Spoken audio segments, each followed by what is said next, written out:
Mesdames, Messieurs, bonsoir et merci de suivre le 20h de la télévision du Burkina.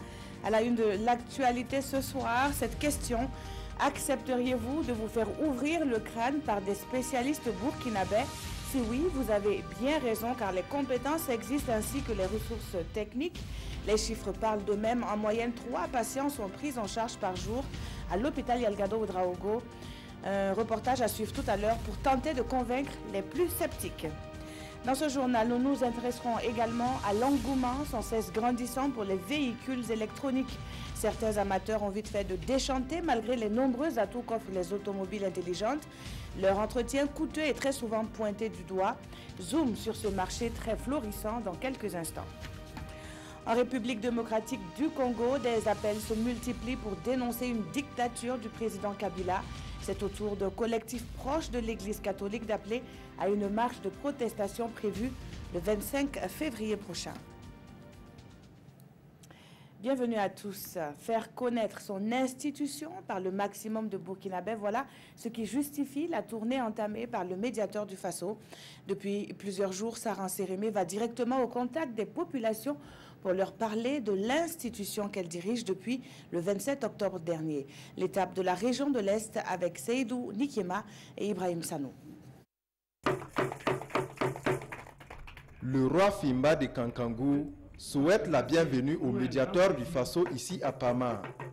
Après les bienséances, direction salle de conférence de la mairie. Qu'est-ce que l'institution médiateur du Faso? Cette audience foraine est l'occasion pour Saran Sérémé et sa délégation d'informer la population sur les rôles et missions de l'institution. Le médiateur du Faso travaille par anticipation à prévenir d'éventuelles contestations, d'éventuels litiges, d'éventuels conflits et crises diverses. Le citoyen peut procéder à la saisine du médiateur du Faso qui lui-même peut s'auto-saisir sur toute question relevant de sa compétence. Comme dans les autres régions, les différentes communications permettent à l'assistance d'avoir de nouvelles connaissances quant au rôle de l'institution. Et beaucoup de doléances sont formulées séance tenante. Le problème, c'est comme vous le savez, quand on parle le problème de notre petit village Sambouani, et encore la zone, la faune. Il y a une dame qui a parlé de micro-projets. Ils viennent ici, ils vont nous dire de monter des dossiers. Et pour monter un dossier, souvent c'est 7 500, 6 000. Le moins cher, c'est 3 000 francs. L'institution médiateur du Faso a été créée le 17 mai 1994 et c'est dans le cadre d'une opération de visibilité de l'institution que Saran Sérémé séjourne ici à Pama après l'étape de Fadan Gourmand. Ce dimanche à Koudougou, la Coalition pour la démocratie et la réconciliation nationale a initié une rencontre avec les populations du Boulkemde. Après avoir fait le bilan de 18 mois d'activité, les membres de la CODER annoncent qu'un mémorandum sur la réconciliation nationale va bientôt être remis aux autorités du pays. De retour de la cité du Cavalier Rouge, le compte-rendu de Nong Bakouda et Ismaël Diloma Sirima. À Koudougou, la Coalition pour la démocratie et la réconciliation nationale signale que c'est un impératif pour le Burkina d'initier un dialogue afin d'apaiser les cœurs. Les premiers responsables de la CODER disent ne pas oublier le passé, ni de vouloir l'effacer. Et je voudrais insister sur le fait que quand on parle de réconciliation nationale, la justice est prise en compte. La justice est au centre du processus de la réconciliation nationale. Il ne faut pas travestir l'histoire du Burkina Faso en parlant d'une justice qui commence à partir de 2014, mais une justice qui va prendre en compte tous les événements qu'il y a eu au Burkina Faso et que tout le monde soit aux yeux de la justice les mêmes. À ce rendez-vous avec les populations du Boulkemde, les partis membres de la CODER annoncent avoir rédigé un mémorandum pour la réconciliation nationale. Pour dévoiler un peu la situation, je dirais qu'il faut commencer par le dialogue national, un dialogue inclusif. Tous les Burkinabés, ensemble, peuvent faire de notre pays un paradis sur terre. Mais cela ne peut se faire si, bien sûr, nous ne mettons pas de côté nos intérêts personnels, la politique politicienne que nous devons proscrire, que nous devons bannir de nos futurs actes, parce qu'aujourd'hui, ce n'est qu'ensemble qu'on pourra construire ce pays. Mise en place il y a 18 mois, la coalition pour la démocratie et la réconciliation nationale veut entamer une nouvelle phase de sensibilisation à travers le Burkina.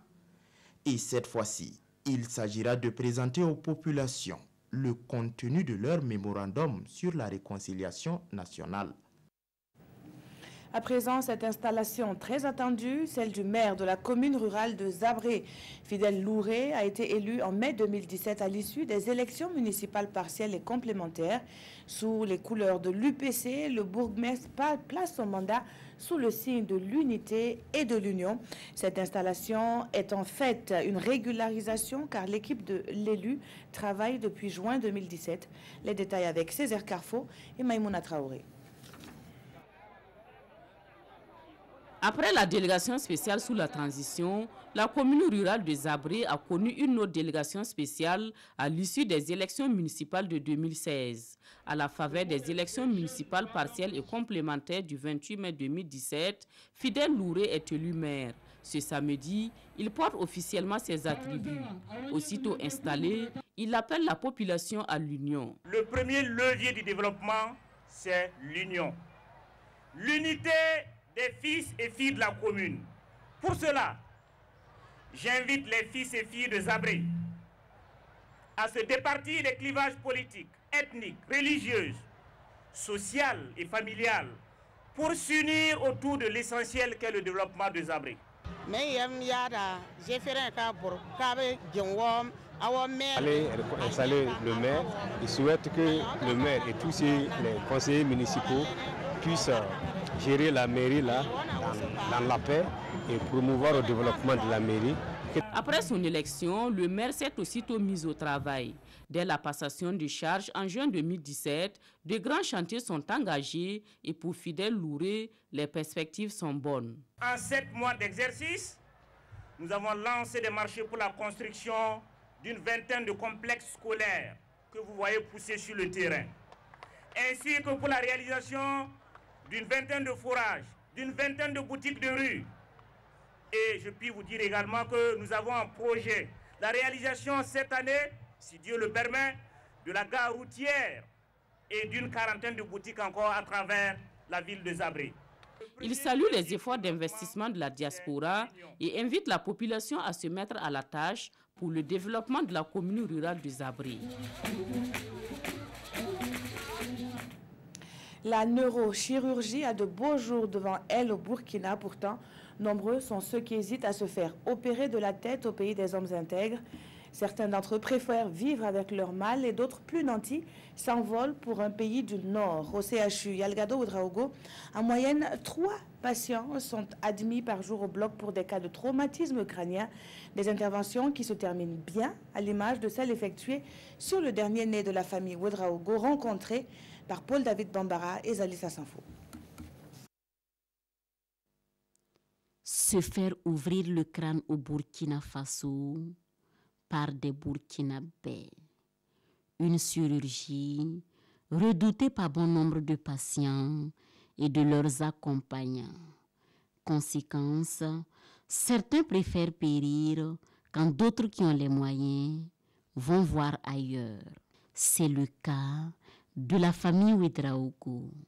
Elle était prête à débourser plus de 22 millions de francs CFA pour l'évacuation de son fils de 5 ans à l'étranger. Quand on parle de la tête, chacun est méfiant effectivement parce que pour le commun des mortels, bon, comment on va accéder, comment ouvrir la tête de quelqu'un, tout ça, bon, chacun était sur le qui-vive, donc vraiment. C'est exactement la même réaction qu'on a eue. Quand on a dit qu'on va l'opérer là, la tête là, on a eu cette réaction-là.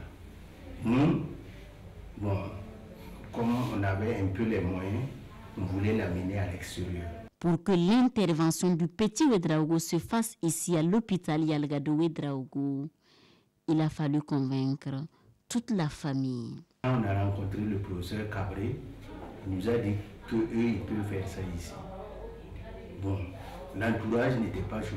Sinon, au premier moment, on a eu peur qu'on n'ait pas les capacités techniques. Et il y a d'abord madame qui est allée le voir Bon, il a convaincu. Je suis allé le voir, on a discuté et bon, il m'a convaincu. Ce que j'avais comme peur là, c'est dissipé. Et très peu, dans la situation de M. Ouédraogo, sont faciles à convaincre. Les moins sceptiques sont ceux qui n'ont pas les moyens et ceux qui pensent qu'ils n'ont plus rien à perdre quand ils sont victimes d'un traumatisme crânien suite à un accident de la circulation et que l'urgence se fait sentir. Quand on vous disait qu'on venait vous opérer de la tête, c'était la catastrophe. Très souvent, de certains moments, on refusait de se faire opérer. Si on me perd la tête, c'est foutu. Avec, vous voyez, les motos, les gens ne portent pas de casque, trauma canette. 2 à 3 personnes sont opérées du crâne tous les jours. Après s'être laissé convaincre et après que l'opération de son fils se soit bien passée, Adama Ouédraogo est aujourd'hui un père comblé.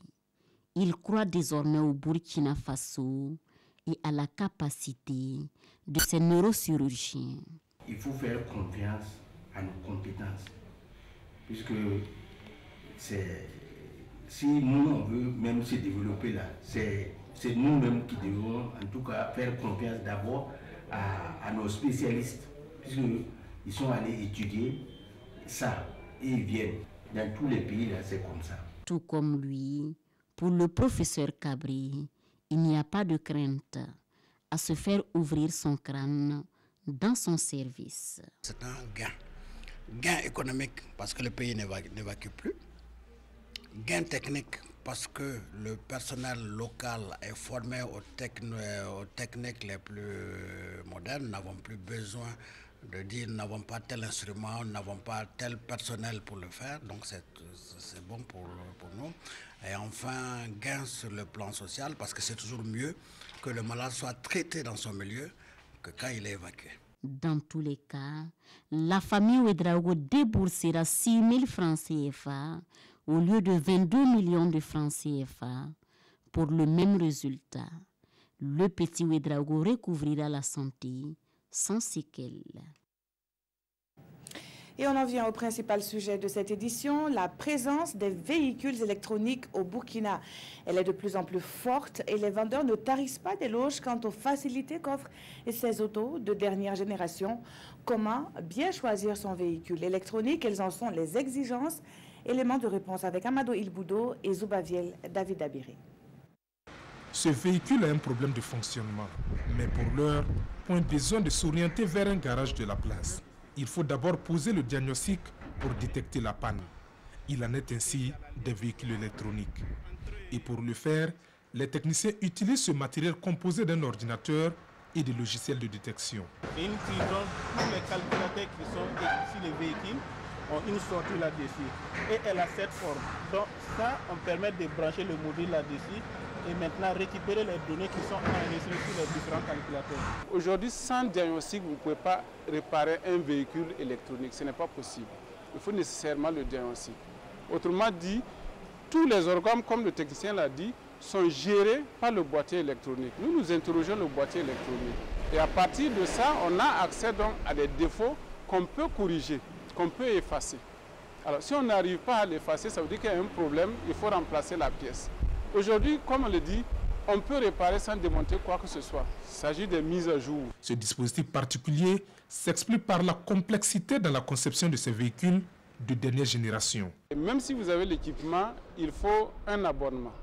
Il faut vous abonner auprès donc, des fabricants de véhicules qui mettent à votre disposition les données donc, du véhicule. Quand vous prenez aujourd'hui dans la fabrication des véhicules, c'est-à-dire que l'électronique embarquée représente pratiquement environ 40% de la valeur du véhicule sorti d'usine. C'est pour dire qu'on ne peut pas se passer aujourd'hui de l'électronique. C'est du matériel sûr. Seulement, il faut passer. C'est comme les ordinateurs. Entretenir donc ce véhicule requiert toute une procédure et tout un savoir-faire. Et certains garagistes ont du mal à s'y adapter. Conséquence, de nombreux véhicules sont aujourd'hui hors d'usage au Burkina Faso, malgré leur jeune âge. Si vous regardez un peu dans les garages, vous voyez les véhicules qui sont en souffrance de ces garages, c'est généralement des véhicules de luxe, des véhicules bourrés d'électronique. Et le garagiste n'a ni les compétences, ni les ressources en tout cas ni les moyens pour entretenir ce véhicule-là. Alors que ce véhicule n'est pas aussi vieux que ça, c'est des véhicules de 2 ans, 3 ans, mais malheureusement, ils n'ont pas les moyens pour diagnostiquer ce véhicule-là. Alors vous constatez que nous-mêmes, nous faisons très attention à ce véhicule-là. Quand on a en charge un véhicule qu'on doit diagnostiquer, nous prenons soin de nous informer si le véhicule n'a pas transité par plusieurs garages, parce que le véhicule, en réalité, constitue un virus pour nous. Nous allons nous connecter à ce véhicule qui a déjà été tripatouillé quelque part et on bloque notre appareil. Et selon les estimations du Centre de contrôle des véhicules automobiles, plus de 90% des véhicules importés ces dernières années au Burkina Faso sont dotés de mémoire électronique. Une nouvelle donne qui bouleverse la conception traditionnelle de l'entretien et de la réparation automobile. Une situation qui constituera une menace pour la profession du garagiste. Certains seront amenés à disparaître. Ils seront là juste pour monter des roues, monter des calandres. Et je vous rappelle, j'avais fait une communication avec la GK. Et je leur ai dit dans 5 ou 10 ans, certains garagistes vont disparaître. Il y a la connaissance de base, certes, mais l'informatique joue un grand rôle. Aujourd'hui, si vous ne connaissez rien en informatique, vous ne pouvez pas entretenir un véhicule. Et pour le directeur technique, ces véhicules sont adaptés au climat, contrairement à certaines appréhensions, sauf qu'ils tolèrent très peu les bricolages. Il convient donc, selon Mamadou Diallo, de prendre les renseignements utiles avant d'acheter un véhicule électronique ou encore de s'attacher les services de spécialistes pour leur réparation. Et ceux qui ne le feraient pas payent le prix fort, une négligence, une mauvaise manipulation et des propriétaires se retrouvent sans moyen de locomotion, avec pour obligation de passer des commandes de pièces de rechange en Europe ou en Asie. Cela a forcément un coût et peut faire regretter l'achat d'un véhicule automatique. Quelques-uns se sont confiés à Adama Guiti et Ismaël Diloma Sirima, leur reportage. Des dizaines de véhicules à l'arrêt et en proie à la poussière. Ce sont tous des véhicules électroniques mis en circulation au Burkina il y a 4 ans ou moins. Mais aujourd'hui, ils sont garés principalement à cause de simples pannes mécaniques. Ce véhicule, par exemple, a roulé pendant la saison pluvieuse et a pris de la boue, ce qui aurait endommagé le moteur. En Afrique ici, on n'a pas de route, et il y a trop de poussière, et il y a les lavages aussi qui nous créent des problèmes, et il y a l'entretien des produits. Par exemple, le carburant ou peut-être l'huile, les huiles qu'on utilise, tout ça, il faut être vraiment vigilant pour avoir de bons produits pour utiliser sur des véhicules. En plus d'indexer les conditions climatiques de l'Afrique, qui ne semblent pas totalement compatibles avec les véhicules électroniques, ce garagiste soutient que certains sont presque hors d'usage avant même de rentrer au Burkina. Si on dit par exemple au Ghana à côté, un véhicule plus de 10 ans, quand ça rentre là-bas, quand vous voyez, eux, ils ne sont pas d'accord, alors que chez nous ici, bon, c'est tout rentre, alors que le problème, c'est des véhicules déjà amortis, des véhicules accidentés, donc ça vient en fait avec des problèmes. Vous allez prendre par exemple ce véhicule noir qui vient avec problème de clim, bon, il n'est même pas immatriculé, déjà, il a déjà des problèmes, donc c'est-à-dire qu'il y avait bien ce problème. Je peux dire qu'aujourd'hui, ce sont des voitures ce sont des consommables en fait. Il n'y a plus une voiture électronique qui peut durer 15, 20 ans encore comme dans le passé. Donc si tu as payé la voiture, là, il faut payer avec tes risques. Hein. Dans cet ordre d'idée, ce véhicule conçu en 2005 serait au terme de son efficacité. Par conséquent, lui comme tous ceux de sa génération voient ainsi leurs pannes se multiplier. Et le plus dur au Burkina, c'est de leur trouver des pièces de rechange. Les nouveaux véhicules, les pièces électroniques, et on ne trouve pas vraiment ici, donc il faut à tout moment qu'on demande, il faut faire commander. Donc c'est ce qui fait que bon, des fois on a trop de véhicules parce qu'il faut garder le véhicule pour pouvoir commander les pièces. Les pièces électroniques, généralement ce n'est pas des pièces qu'on peut prendre pour déposer puisque ça se vend par référence. Donc les gens ne peuvent pas tout avoir, donc à tout moment il faut passer la commande ailleurs pour pouvoir avoir les pièces. Il est ainsi inutile de faire le tour des boutiques à la recherche de pièces comme le cerveau ou toute autre composante électronique. Les concessionnaires, c'est eux qui ont verrouillé tout. Par exemple, aujourd'hui, même si tu veux commander des pièces, si ce n'est pas que tu pars vers la Chine ou bien chose, en Europe, il n'y a aucun Burkinabé qui a les moyens pour pouvoir faire face à ça. Hein. Donc, tout ça, là, ce sont des aspects où si nous avons des agréments, nous aussi, nous pouvons prendre des crédits et puis aller chercher des pièces de rechange. En attendant de mûrir cette idée, des milliers de voitures dorment dans des garages pendant des mois, voire des années. De plus, les pièces de réchange sur commande reviennent 5 à 20 fois plus chères que celles des véhicules ordinaires. Bon, les voitures qui n'étaient pas électroniques étaient des voitures à carburateur là. Je peux vous dire qu'à 50 000 francs, vous pouvez gagner un carburateur pour monter sur sa voiture. Mais aujourd'hui, le contacteur de papillon, lui, se le vaut 800 000 francs, qui remplace le carburateur. Vous avez la somme lambda qui est là pour analyser les gaz d'échappement. C'est un simple fil, mais attention, elle n'a pas moins de 200 000. Aux difficultés d'accès aux pièces de rechange, ce mécanicien professionnel signale aussi qu'il y a très peu de mécaniciens spécialistes des véhicules électroniques au Burkina. Et sur cette question, il indexe une mauvaise politique dans la formation des jeunes en mécanique électronique. Moi, je prends le centre de Zignaré, par exemple, le centre de référence de Zignaré. Moi, j'ai été administrateur là-bas 6 ans. Mais ce gros joyau-là que les Chinois nous ont donné, la Chine-Taïwan, mais je peux dire que ça ne marche pas, ça ne va pas.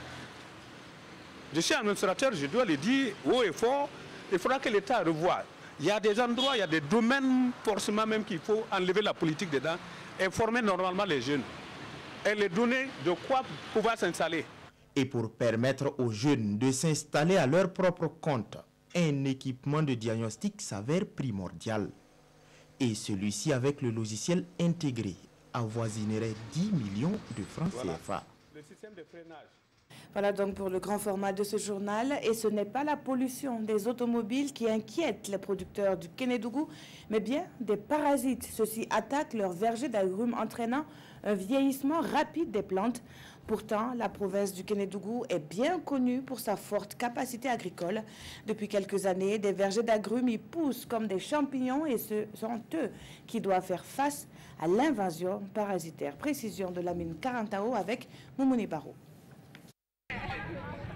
Première en production de manga, la province du Kénédougou est aussi le leader incontestable en matière de production des agrumes au Burkina. Située à une dizaine de kilomètres de Orodara, la commune rurale de Kourounion regorge d'un grand potentiel de production de cette spéculation. Ici, Santa Ernest Traoré, ancien cheminot et par ailleurs chef de canton de la localité, a fait de la production des agrumes l'une de ses principales activités agricoles depuis une vingtaine d'années. Mais voilà, depuis quelques saisons, il constate une baisse de sa production. L'oranger, de manière générale, il enrichit son producteur. Mais par rapport aux autres arbres, il est aussi délicat. C'est ce qui a coûté l'état actuel des vergers de Kénédougou, qui se sont trouvés brutalement vieillissants. Vieillissants par nos actes, mais pas par l'âge réel de l'arbre. Par les pratiques que nous avions faites dessous, c'est ce qui a causé nos difficultés. C'est l'expérience que moi j'ai tirée pour le moment. À savoir les labours qu'on a fait dessus, l'herbicide qu'on a utilisé, des torrents à travers, bon, ça nous a amené beaucoup de problèmes. L'utilisation des fumiers non décomposés, qui a amené beaucoup de maladies. Pour combattre ces fléaux, M. Traoré pense que les difficultés peuvent être surmontées grâce à l'acquisition des plantes saines. Quand nous avions commencé, on prenait les plants à tout venant. C'est au fur et à mesure qu'on se disait tel arbre n'est pas bien, on le remplace, ainsi de suite. Bon, mais maintenant, avec quelques formations, on a des gens qui sont spécialisés. Donc il faut avoir un endroit où il faut choisir les bons plants pour savoir qu'au bout de 2-3 ans, vous ne vous rendez pas compte que vous avez fait une erreur. Sinon, vous êtes obligé de recommencer ou bien la qualité n'est pas bonne. La filière agrumes rapporte beaucoup et fait vivre de nombreuses familles dans le Kénédougou. Mais pour se lancer dans cette activité, c'est la demande de l'expérience et un peu de patience. L'agriculture, quoi qu'on le dise, coûte cher. Et on a tendance à vouloir s'enrichir très vite. Et quand on rentre dans l'arboriculture, il faut savoir qu'on a au minimum 2-3 ans où il faut mettre avant de pouvoir récolter. Ces champs, par exemple, sont à la 3e année. C'est par rapport à mes expériences qu'il est dans cet état. Mais celui qui aurait commencé, qui n'a pas eu les mêmes expériences que moi, il sera encore derrière. Pour relancer véritablement la filière agrumes, ces producteurs expérimentent l'irrigation pour faire face à la sécheresse. Mais le matériel d'irrigation n'est pas à la portée de tous. Il n'y a pas de crédit pour le paysan. Et les banques aussi ne font pas crédit aux paysans. Ça fait que vous êtes devant un dilemme, vous avez besoin d'une motopompe, on dit qu'il y en a à aller au CRPA, vous allez, on dit bon, il faut aller passer par une banque, et la banque ne connaît pas les paysans, voilà pour beaucoup de problèmes. Pour redonner l'espoir aux producteurs, l'État devrait donc résolument s'attaquer aux différents problèmes posés car la production des agrumes est un moyen économique et de survie pour les propriétaires des vergers. Dans la suite de ce journal, un hommage rendu aux devanciers. Cela se passe à l'ENAREF, l'école nationale des régies financières du Burkina. 5 cadres qui ont contribué à donner ces lettres de noblesse à l'école sont appelés à faire valoir leur droit à la retraite. Une cérémonie leur a été dédiée. Le film avec Nongba Kouda et Zoubaviel David Dabiré. Après 32 ans de service dans l'administration publique, Augustin Salambanga reçoit ici les honneurs de ses anciens collègues de l'ENAREF, l'École nationale des régies financières. Avec lui, ils sont 5 cadres de cette école de formation admis à la retraite et à être célébrés pour leur apport au rayonnement de l'ENAREF. Ils ont passé toute leur vie au service donc de l'ENAREF et pour nous c'est un signe important. Je dois dire que ce sont des personnes qui ont grandement contribué à faire en sorte que l'ENAREF soit ce qu'elle est aujourd'hui. C'est un sentiment de n'être pas oublié après tant d'années d'efforts au service de cette école qui est la nôtre. Je suis cadre du ministère de l'économie et des finances et au-delà de mes fonctions, conseiller technique, directeur des études de la planification, j'ai beaucoup œuvré pour cette école.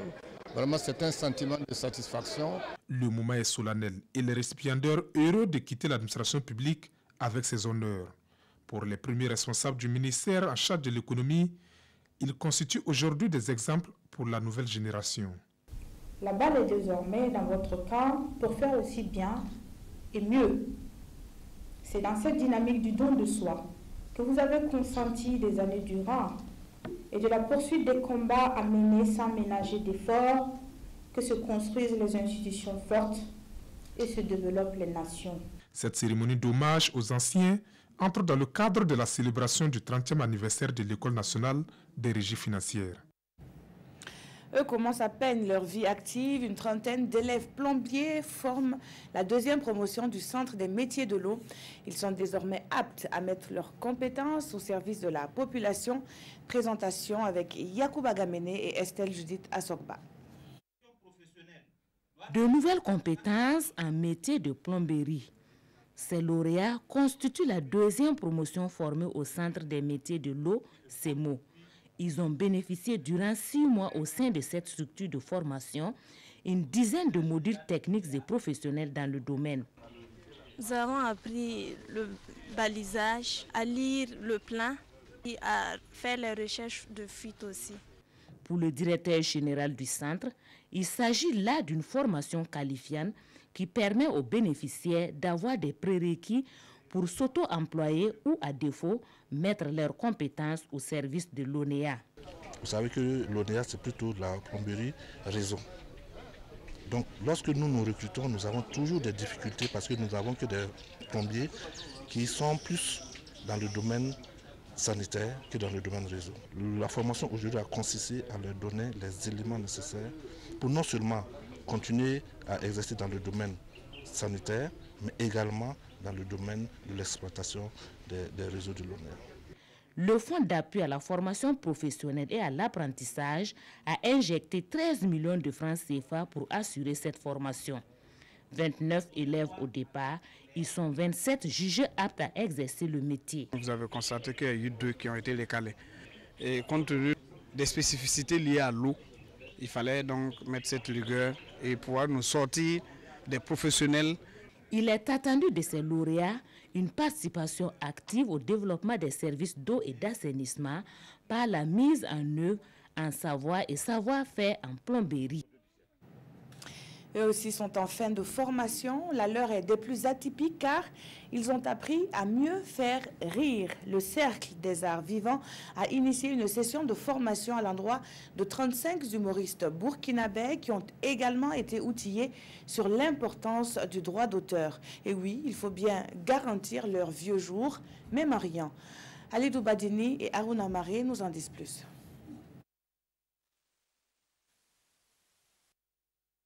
Ces spectacles, c'est le fruit d'une semaine de formation à l'endroit des humoristes venus de toutes les contrées du Burkina. Au nombre de 35, ils ont reçu de la matière pour parfaire leur art. C'est un projet du Cercle des Arts Vivants. Faire de l'humour nécessite la maîtrise d'abord d'une certaine écriture humoristique. Donc il a fallu que nous donnions à nos humoristes le b.a.-ba de l'écriture du texte humoristique. Une certaine façon d'occuper l'espace. Et ça aussi, ça demande une formation. Faire de l'humour, c'est également une certaine façon d'utiliser la voix. Les gens ont beaucoup appris, ils ont appris à faire la différence entre le clown, la bouffonnerie et les comédies musicales. Et nous avons le comique, les one-man shows, les one-woman shows et autres. Donc cela permet à chacun de savoir où il évolue et dans quel registre. Le Fonds de développement culturel et touristique a financé le projet. D'autres partenaires comme le Bureau burkinabé du droit d'auteur ont aussi apporté leur concours. Les fruits sont à la hauteur des fleurs que nous avons bien pu apprécier. L'humour nourrit son homme. Nous sommes tout à fait satisfaits d'être à leur côté aujourd'hui. Le stage a aussi porté sur des thématiques comme l'humoriste et le droit d'auteur, la sécurité sociale des artistes et la place de l'humoriste dans la communication publique. De quoi pratiquer leur art dans les règles de l'art. Et l'on poursuit notre voyage culturel à travers l'art vestimentaire. Cette fois, c'est en pays sain que nous déposons nos valises. Il est caractérisé par la couleur intense de son pagne. Le pagne noir occupe une place de choix dans la société traditionnelle Samo. Zoom sur ce pagne qui est tissé dans presque toutes les maisons à Tougan avec Mathias Rabo et Marguerite Douagneau. Dans l'ambiance de la cour familiale, le bébé au dos souvent ou sur une natte à côté, femmes et jeunes filles tissent à longueur de journée durant cette période de saison sèche. Nous sommes à Tougan dans le Sourou et des scènes comme celle-ci sont courantes un peu partout. Les femmes organisées en association tissent encore et encore. Le pagne tissé a le vent en poupe et le pagne Samo connaît une belle notoriété. Nous tissons le pagne. Nous utilisons du fil blanc sale et du fil teint en noir et nous faisons le mélange pour le tissage. Mais une fois le pagne tissé, nous le remettons à des teinturiers. Ils viennent d'un village du nom de Kogni. Ce sont eux qui font la teinture finale et qui dessinent les motifs des pagnes. Nous sommes à Kogni dans le Nayala, un village où la teinture est reine. Dans le quartier Toyipien, plus de 36 trous d'indigo sont creusés. Chacun a son propriétaire. C'est un savoir que l'on se transmet depuis plus de 80 ans.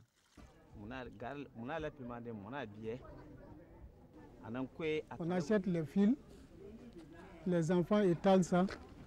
Après, on teint les fils là comme vous voyez. Et après la teinture, on donne au tisserand ou tisseuse. Donc, quand ils tissent maintenant, ça nous revient encore. On commence avec la petite couture. Après maintenant la petite couture, il y a la grande couture, là où on fait les dessins là. Après maintenant, on vient maintenant reteindre ça encore et puis aller donner aux femmes. Les femmes vont défaire les fils qu'on avait fait les dessins. Après ça, on lave et puis voilà, c'est le marché. Et le voici, le Samouna, d'un bleu éblouissant. Un patrimoine identitaire dont on est fier en paysan. Le pagne noir, c'est pour nous les Samo. Quand tu es une femme Samo, tu dois obligatoirement l'avoir dans tes affaires.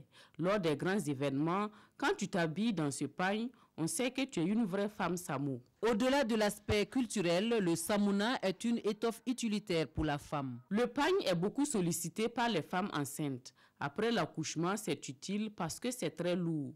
Et comme c'est sombre, ça met à l'abri de tout gêne en cas de fuite quand tu es mal protégé. Et surtout, n'allez pas acheter n'importe quel motif. Plus de 30 noms et appellations sont attribués au pagne Samo.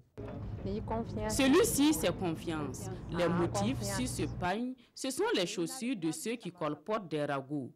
Il y a aussi le motif 135. Ce sont les teinturiers qui font les dessins et donc qui attribuent les différents noms au pagne. Dans la société traditionnelle en paysan, le pagne noir est un élément essentiel pour la féminité.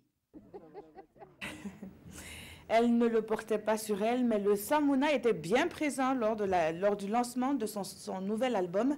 Pian Jiré remonte sur la scène musicale après 12 années d'absence. Subaraya, c'est le titre de son nouvel opus présenté à la presse ce vendredi. Le reportage de Césaire Carfo et Zoubaviel David Dabiré.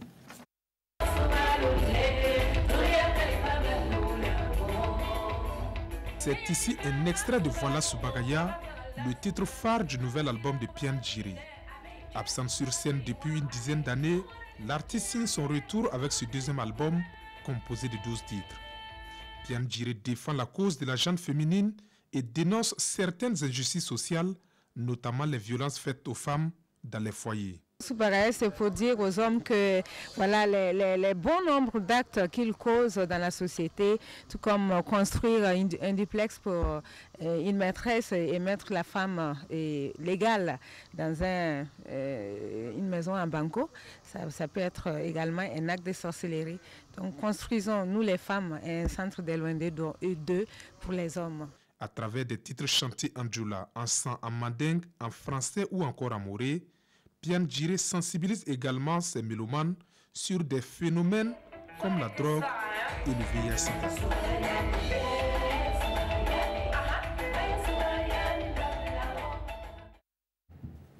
Actualité hors de chez nous, le comité des laïcs de coordination appelle les Congolais à se mobiliser pour une marche contre le maintien au pouvoir du président Kabila. Cette troisième marche vise à demander le respect de l'accord de la Saint-Sylvestre et au président de ne pas se représenter pour un troisième mandat en RDC.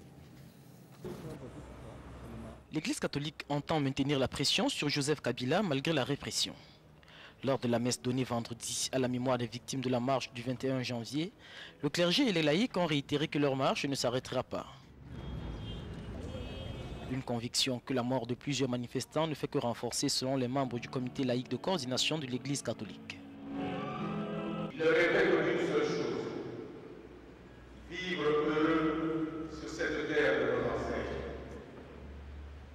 Ils n'ont jamais pris un seul instant. Ils devaient donner leur vie pour que les dirigeants de ce pays comprennent qu'ils n'avaient simplement soif que de liberté. 7 personnes ont été tuées à l'occasion des marches organisées par le comité laïque à Kinshasa, selon les Nations Unies et l'épiscopat, 2 d'après les autorités. Lors de la conférence de presse du 26 janvier, le président Kabila avait critiqué l'ingérence de l'Église dans les affaires politiques en RDC, demandant de rendre à César ce qui est à César et à Dieu ce qui est à Dieu. Les catholiques lui demandent de déclarer publiquement qu'il ne se représentera pas à la prochaine présidentielle prévue le 23 décembre 2018. Et puis les autorités russes viennent de confirmer la mort de 71 personnes dans le crash d'un avion de ligne. Ce dimanche, un avion de la compagnie aérienne Saratov Airlines s'est écrasé près de Moscou. Les 65 passagers et les 6 membres d'équipage se trouvaient à bord ont tous péri dans ce crash. Un avion de ligne de la compagnie russe Saratov Airlines s'est écrasé dimanche près de Moscou avec 71 personnes à bord. Des débris de l'appareil aux couleurs orange de la compagnie ont été retrouvés disséminés sur environ 1 km autour du lieu du crash. Les 65 passagers et 6 membres d'équipage n'ont eu aucune chance de survivre. L'appareil, un Antonov AN-148, avait pour destination Orsk, une ville de l'Oural. Il s'est écrasé moins de 10 minutes après son décollage de l'aéroport de Domodedovo. Selon la presse russe, une défaillance technique serait à l'origine de l'explosion de l'un des moteurs. Un centre de crise a été ouvert. Les corps de 2 des victimes ont été retrouvés près des lieux du crash, a annoncé le ministère des situations d'urgence. L'Antonov AN-148 est un avion biréacteur de construction ukrainienne. Depuis son premier vol en 2004, ce modèle a déjà connu au moins 5 incidents impliquant le train d'atterrissage, le système électrique et le système de guidage. Lassina Sawadogo, bonsoir. Bonsoir Peggy Vidraogo. Alors dimanche sport ce soir avec du football pour commencer les coupes donc d'Afrique de clubs. Tout à fait, les coupes d'Afrique de clubs. On va se rendre du côté du stade du Prince Louis Rwagasore, c'est à Bujumbura où il y a l'étoile filante de Ouagadougou en tout préliminaire de la coupe Cafetale tenue en échec l'Olympique Stade de Muyinga sur le score de 0 but partout. On va suivre le compte rendu de ce match avec nos envoyés spéciaux Roger Yafamakam et Kalfa Ouattara. L'étoile filante de Ouagadougou garde toutes ses chances de qualification. En arrachant un nul à Bujumbura, les Faux réussit l'acte 1 de cette double confrontation. Des Stéris qui ont eu l'occasion durant les 45 premières minutes de piéger l'adversaire. 0-0, c'est le score à la pause. À la reprise, l'étoile insiste, inquiète l'Olympique Star de Moyenga. Durant les 10 dernières minutes, les Faux laissent l'initiative du jeu à l'adversaire. Score final, 0 but partout. Il faut quand même féliciter ces enfants parce qu'ils se sont battus malgré les conditions que nous avons quand même subies. Et je pense que le nul 0-0 est bon à prendre. Il fallait tout faire pour ne pas encaisser un but. Et c'est ce que nous avons fait. Il ne fallait pas laisser l'espace à cet adversaire qui manie bien le ballon. Donc on a fermé un peu. Donc on n'a pas eu assez d'espace. Mais malheureusement, chez nous, on a eu quelques occasions où on allait peut-être faire une petite surprise ici. La balle n'est pas rentrée au fond du filet. Et je pense que c'est bon pour nous. On va repartir au pays tranquillement, travailler pour pouvoir passer ce tour-là. Je pense que là, on ne doit pas douter. Et ceux qui sont à Ouagadougou doivent se préparer. Si on rentre, on doit effectivement être qualifié. Parce que je pense que 70 à 75% du boulot a été déjà abattu. Dans 10 jours, les Faux devra impérativement gagner pour aller au second tour de la Coupe de la Confédération. Lassina, on a également joué à Ouagadougou pour la Ligue des Champions. Tout à fait, tout pour éliminer aussi la Ligue des Champions ici à Ouagadougou. Et cette fois, c'est le champion du Burkina, le Rail Club Kadiogo, qui était face au centre de formation Mounana de Libreville du côté du stade du Katout. On va voir les images et une seule action, Peggy Ouedraogo. Cette main du joueur Librevillois, donc sur cette action, c'est qu'on a un penalty qui va transformer Herman Sawadogo à la 23e minute. Le Rail Club du Kadiogo, grâce à ce but transformé, prend un avantage mince mais conséquent pour le match retour qui aura lieu le 21 prochain du côté de Libreville. Le match aussi de l'EFO, le match retour aura lieu aussi le 21 prochain du côté de Ouagadougou. On a écouté son secrétaire général alors qu'on revoit encore les images de cette action qui a provoqué le penalty et le but de ce match aller ici à Ouagadougou au stade du 4 août entre le Rail Club du Kadiogo et le centre de formation Mounana. 1-0, match retour, on le précise, 21 février prochain du côté de Libreville pour le RCK et 21 février prochain à Ouagadougou pour l'étoile filante de Ouagadougou qui n'est pas encore qualifié. Il y a encore 90 minutes à jouer. Alors, Lassina, des échos de la 16e journée du Face au Foot. On va juste avant ça, Peggy, donner quelques informations sur ce tour préliminaire-là. Il y a eu des Burkinabés qui ont joué un peu partout sur le continent. Al-Masri de Aristide Bansé était face à Green Buffalo, 4-0 pour les Égyptiens avec un but d'Aristide Bansé à la 40e minute. Un autre de Mohamed Kofi à la 52e minute. Et en Ligue des Champions, l'AS Fan du Niger était face à Oroya. Oroya qui regorge beaucoup de Burkinabés. But de Bassirou Ouedraogo à la 17e minute. Okansé Mandela a marqué à la 15e minute. Rappelez aussi que Yacouba Mando était titulaire, a remplacé Okansé Mandela à la 78e minute et Jean-Noël Ngani titulaire.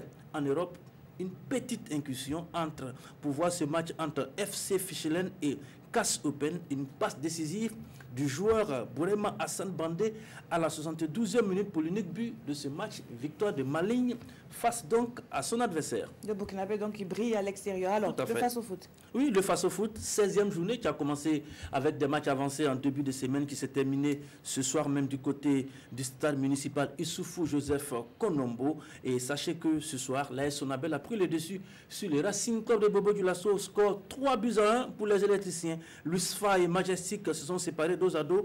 0 but partout. Le leader Salitas a lui été tenu en échec vendredi, passé par l'AS Police. 0 but partout. Lusco, le Dauphin, a assuré à Banfora devant la lanterne rouge le Santos FC 1-0.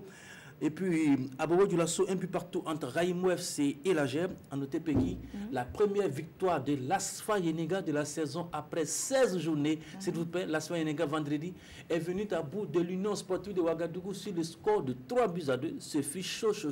Mais les protégés de la princesse Yenega engrangent les premières victoires de la saison. Il était temps. Alors, la fédération s'est enfin prononcée sur la prestation des étalons au Chan. Un mot? Ah oui, c'est vrai, vous faites bien de le dire. La réunion hebdomadaire de la FBF s'est réunie le 8 février dernier. Donc, et puis, entre autres sujets évoqués, le bilan de la prestation des étalons locaux au Chan au Maroc. Et le bilan, bien sûr, vous le connaissez, avec ces 2 matchs nuls et cette défaite. Le coupable pour la FBF s'appelle Drissa Malo Saboteur, l'entraîneur des étalons Peggy. Et la fédération fédération nous informe que l'entraîneur a un contrat qui court jusqu'au 31 mars prochain et que le choix de certains joueurs n'a pas été compris par l'instance fédérale qui n'a pas voulu, selon elle, s'immiscer donc dans le choix de l'entraîneur presque septuagénaire des étalons du Burkina Faso. En tout cas, cette information, c'est très important parce que dans le communiqué, ça a été mis en parenthèse, le contrat de Drissa Malo Sabateur prend fin le 31 mars prochain. On nous a dit qu'il y a beaucoup de bons joueurs dans ce championnat-là et qu'on n'a pas compris le choix de l'entraîneur pour le CHAN. C'est tout dire à chacun de comprendre le message qui est juste derrière. J'ai l'impression que vous vous délectez de cette Non, moi j'aurais voulu que les étalons remportent le CHAN à la place du Maroc, mais on avait déjà prévenu sur quelques défaillances dans le choix. On n'en reparlera pas ici, mais demain c'est lundi, c'est le jour des sports. C'est sûr qu'à 21h, avec toute la grande team du service des sports, on reparlera de la Ligue des Champions, de la Coupe CAF, du championnat, et puis sans doute de ce communiqué de la Fédération burkinabé de football. Merci à vous, Lassina, d'avoir été sur ce plateau. Merci également à vous d'avoir suivi ce journal qui s'achève. Dès demain, Fousseni Kindo vous retrouve à 20h. Bonne reprise de travail à tous.